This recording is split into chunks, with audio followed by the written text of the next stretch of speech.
Hi, I'm Michael Bendorf, the Executive Director of the Global Equity Organization, and I'm here today with Amy Lyman, the co-founder and Director of Corporate Research for the Great Place to Work Institute and our opening plenary session for the National Equity Compensation Forum in September.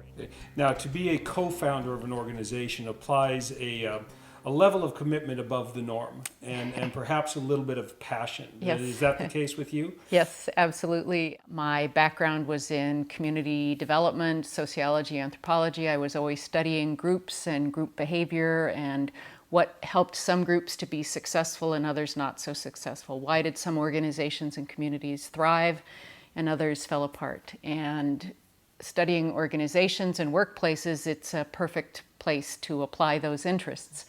So when I had the opportunity to start working on these issues of great workplaces, it was a natural fit for me. And when I saw the impact that we could have, and I saw the interest among some leaders who really wanted to create great workplaces and needed some guidance, needed some support, some analysis, it just was a very exciting opportunity. There was absolutely a deep, incredible, strong level of interest among people in the business community for the work that we do. And I think that's a great segue into a brief conversation about your plenary session at the forum. Can you tell us a little bit about what you're going to be saying? Sure. I'm going to be talking about the concept of equity and equity compensation broadly, the relationship of leaders and the support of leaders for equity programs, and how that all combines to create very successful organizations. The concept of equity is one that we've looked at the Institute for a long time, more broadly than equity compensation, but the notion of equity in membership, equity in terms of recognition, and equity in terms of pay, profit sharing, all of the benefits that accrue to people within an organization. We look at that as a fundamental component of fairness. And so fairness is one of the principles that a leader needs to promote in order to be seen as trustworthy, in order to develop those trust relationships between employees and managers and leaders that are so successful, so critical to the success of the organization. So I'm going to make that presentation, make those links very clear at the conference in my session, and help people who come to the conference to understand the importance of their role, the importance of the work that they do in a probably different context than most people are used to talking about their work. Now, I understand also that you've got a unique and pretty rich set of data Yes. that you're going to be drawing on. Yes. Can you just give us a hint as to what that might be? Sure. For the Best Companies list that is produced every year in Fortune magazine, we survey employees in all of the companies that end up on the list, and also all of the companies that apply for the list. So every year we receive about 40,000 responses to our employee survey called the Trust Index from the employees who are in the 100 best companies. And then we receive probably another 100 to 150,000 surveys from those people who apply. I am calling on the US data for this presentation, but we also use this exact same survey, the exact same methodology all around the world in 44 countries now, where we produce lists of best companies. So I have all of that data that I am able to call on, and we'll be sharing some of that, especially from the 2004 through 2011 period.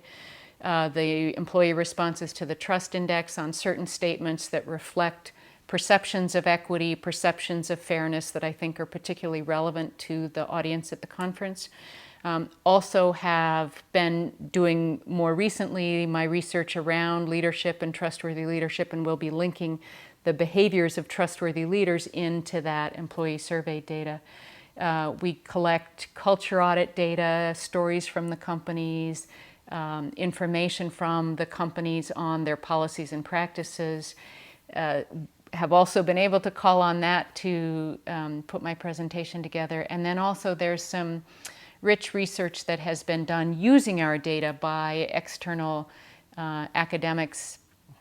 Joseph Blasi and Doug Cruz, Richard Freeman in particular, have come up with some very interesting findings looking at relationships between equity practices and firm performance and employee involvement and employee empowerment engagement that I think are very interesting, and I'll be able to share a little bit of that as well. Now, this is the first opportunity that Great Place to Work and GEO have had to work together. Yes. And we certainly appreciate it. What is it that you're looking forward to at the forum?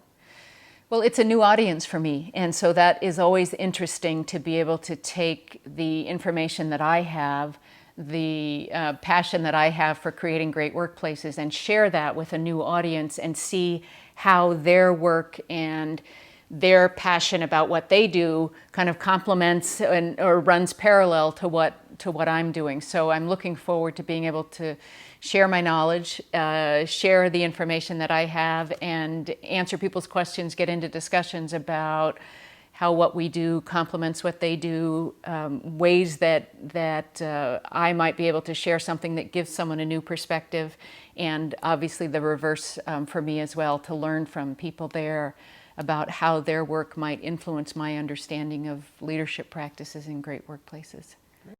I really hope that I am able to help people understand the broader power of equity programs in the creation of a great workplace. There is something fundamental for an employee as well as a leader about creating that sense of belonging, that sense of membership that comes with shared equity. That I see looking at organizations from my perspective, and I want to be able to convey that to participants in the conference and perhaps help them to see more broadly the impact of what they do on people's lives and the organizations in which equity programs are developed, promoted, implemented, and successfully run.